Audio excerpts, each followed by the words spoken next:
Coming எபிசோடுக்குரிய promo வந்திருக்கு. வீடியோக்குள்ளே போகிறதுக்கு முன்னாடி நம்ம சேனலை சப்ஸ்கிரைப் பண்ணிவிட்டு பக்கத்தில் இருக்க லைக் பட்டனை தட்டி விட்டுருங்க. வீடியோ வந்துட்டு சூப்பராக இருக்குது. சரி வாங்க வீடியோக்குள்ளே போகலாம். ஃபஸ்ட்டு சீனில் வந்துட்டு ஐஸ்வர்யா இருக்குல்ல, ஐஸ்வர்யா அதாவது வீடு துடைக்கிறதுக்கு உன்னை தொடப்பக்கட்டையை வச்சா கூட நீ வந்துட்டு உபயோகப்பட மாட்டே அப்படின்ற மாதிரி என்னத்தையாவது ஒரு பிளானை சொல்லி அடுத்து உங்களை குட்டை கிளப்பிட்டே இருக்குது. அது வந்துட்டு ஒரு பிளானை சொல்ல ரியா வந்துட்டு அதை கேட்குறாங்க. இது வந்துட்டு ஒர்க் அவுட் ஆகுமா அப்படின்னு சொல்ல, இப்போதைக்கு உனக்கு இருக்கிற கடைசி சான்ஸ் வந்துட்டு அவள் தான், நீ அவளை வச்சு என்ன வேணால் சாதிக்கலாம் அப்படின்னு சொன்னதுமே சரி அது மாதிரியே பண்ணுறேன், ஆனால் பிரச்சனை வந்துடாதுல அப்படின்னு சொல்ல, இப்போ இருக்க போகிற பிரச்சனையை விடவா அது பெருசாக இருக்குது, அதெல்லாம் பார்த்துக்கலாம் அப்படின்னு சொல்ல சரின்னு சொல்லிட்டு அந்த பக்கம் மீனாட்சி இருக்காங்களே யாருக்கிட்டே பேசிக்கிட்டு தனியாக ஒரு பக்கம் வர்றாங்க. மீனாட்சி போயிட்டா அப்படின்னு சொல்லிட்டு ஐஸ்வர்யா கண்காமிக்க, அதே சமயத்தில் ரியாவும் விருட்டுன்னு எங்கேயும் நடந்து போகிறாங்க. ஐயோ இந்த ரெண்டு சிமிட்டிகளும் சேர்ந்து என்ன தான் பண்ண போகிறாளுங்க அப்படின்னு சொல்லிட்டு நம்ம யோசிச்சுட்டு இருக்க டயத்தில் மீனாட்சி நடந்து போகிறப்போ ரியா யாருக்கு தெரியாமல் சுற்றி முற்றி யார் இருக்காங்களா அப்படின்னு சொல்லிட்டு பார்த்துட்டு கட்டை எடுத்து மண்டையில் ஒரே போடு. அடப்பாவி, இந்த பிளான் தான் உன் சேர்க்க சரியில்லை, நீ அவள் கூட சேர்ந்தேன்னா அவன் என்னத்தையாவது ஒரு பிளான் பண்ணி மாட்டிக்கிட்டால, அது மாதிரி தான் உனக்கு ஒரு பிளானை சொல்லுவாள். இந்த பிளானுக்கு முடிவில் கடைசியில் ரியாவை தூக்கி ஜெயிலில் போட போகிறாங்க. அந்த மாதிரி தான் வந்துட்டு அது பிளான் சொல்லியிருக்கு. மண்டையில் போடல மீனாட்சி வந்துட்டு டங்கின்னு கீழே மயக்கம் போட்டு விழுந்துடுறாங்க. இதுதான் சான்ஸ் அப்படின்னு சொல்லிட்டு மீனாட்சி யாருக்கு தெரியாமல் தூக்கிட்டு போய் பின்னாடி வந்துட்டு ஒரு இடத்துல வந்துட்டு கட்டி போட்டு வச்சிடுறாங்க சேரில்.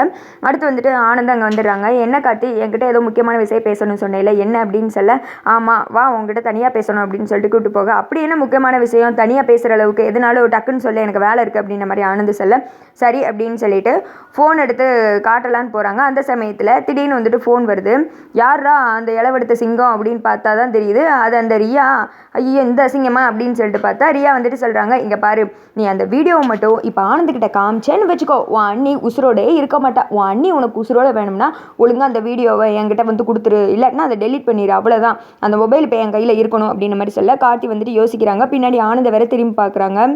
ஆனந்த் வந்துட்டு எது கூப்பிட்டான்னு தெரியலையே அப்படின்ற மாதிரி ஒரு மாதிரி முழிச்சுக்கிட்டே நின்றுக்கிட்டு இருக்க, என்ன காட்டி யோசிக்கிற, உண்மையத்தான் சொல்கிறேன், என்ன நம்பலையா, சுற்றி முற்றி பாரு உன் அண்ணி அந்த இடத்துல இருக்காளான்னு அப்படின்னு சொல்ல கார்த்தி சுற்றி முற்றி பார்க்குறாங்க. இப்போது அவள் சவுண்டு இங்கே கேட்கும் பாரு அப்படின்னு சொல்ல, கார்த்தி என்னை காப்பாற்றுங்க அப்படின்ற மாதிரி இந்த பக்கம் மீனாட்சி கத்திட்டு இருக்காங்க. என்னை விரி ஏன்டி இப்படி பண்ணிக்கிட்டு இருக்க, இங்கே பாரு என்னை கடத்தினது கார்த்தி வீட்டில் உள்ளவங்களுக்கு மட்டும் தெரிஞ்சுன்னு வச்சுக்கோ, அவ்வளோதான், உன்னை உண்டு இல்லைன்னு பண்ணிடுவாங்க அப்படின்னு சொல்லிட்டு கயிறெல்லாம் அவுக்குறதுக்கு இப்படி அப்படின்னு போட்டு மீனாட்சி தள்ளமாடிக்கிட்டு இருக்காங்க.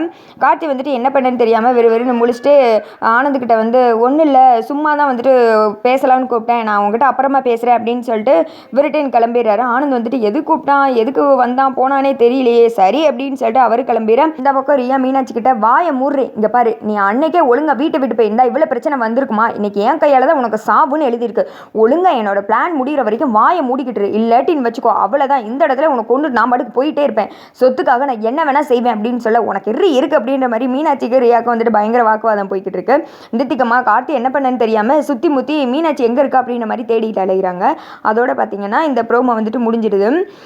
ஐஸ்வர்யா வந்துட்டு அபிராமியை கடத்தி கொள்றதுக்கு ஒரு பிளான் போட்டுச்சு பாருங்களேன், அதே மாதிரியே மொக்க பிளான் தான் இது. இந்த அளவுக்கு கீழ்த்தரமாக இறங்கி போது ஐஸ்வர்யா மாட்டி எல்லாமே அசிங்கப்பட்டு திருன்னு முடிச்சுக்கிட்டே நின்றுச்சு. அது மாதிரி இப்போ ரியாவுக்கும் வந்துட்டு ஒரு கேவலமான பிளானை கொடுக்க, அதுவும் இந்த லூஸை பேச்சு கேட்டு மீனாட்சியை கடத்தி கொண்டே வச்சுக்கிட்டு சேட்டத்தனம் பண்ணிக்கிட்டு இருக்கு. கார்த்தி எப்படியும் கண்டுபிடிச்சிருவாங்க. அவங்க அம்மாவுக்கு ப்ராமிஸ் பண்ண மாதிரி காலில் விழுந்து ஆனந்தே மீனாட்சி ஒன்று ஆக்சிடென்ட் வந்துட்டு வாங்க வைப்பாங்க. ரியாவை காலி பண்ணுறதுக்கு தான் இந்த கல்யாண சீக்வன்ஸாக கூட இருக்கலாம், இல்லைனா ரம்யா தான் அம்மு அப்படின்னு சொல்லிட்டு தெரிகிறது கூட இருக்கலாம். எனிவே கெட்ட விஷயத்தில் ஒரு நல்ல விஷயம்ன்ற மாதிரி அந்த அம்மு போட்டவ தான் ரம்யா அப்படின்னு சொல்லிட்டு கார்த்திக்கு தெரிஞ்சிருச்சு. பட் தீபாவுக்கு வந்துட்டு லைட்டாக டவுட் வந்துட்டு மனசுலேயே தான் இருக்குது. அந்த டவுட்டை தான் வந்து கேட்டாங்க, நீ எத்தனையோ தடவை என் வீட்டுக்கு வந்திருக்க, ஃபோட்டோவை பார்த்துருக்க, உனக்கு தெரியலையே அப்படின்னு சொல்ல, அந்த ரம்யாவும் என்னத்தையும் அப்படி இப்படின்னு சொல்லிட்டு தங்கம் முலாம் பூசிச்சு, ஆனால் அது வந்துட்டு தீபா நம்பின மாதிரியே வந்துட்டு தெரியல. பட் கார்த்திக்கு வந்துட்டு டவுட் வந்த மாதிரி தான் தோணுது. இந்த ப்ரோமோ பற்றி என்ன நினைக்கிறீங்க அப்படின்னு சொல்லிட்டு கமெண்ட் பண்ணிடுங்க.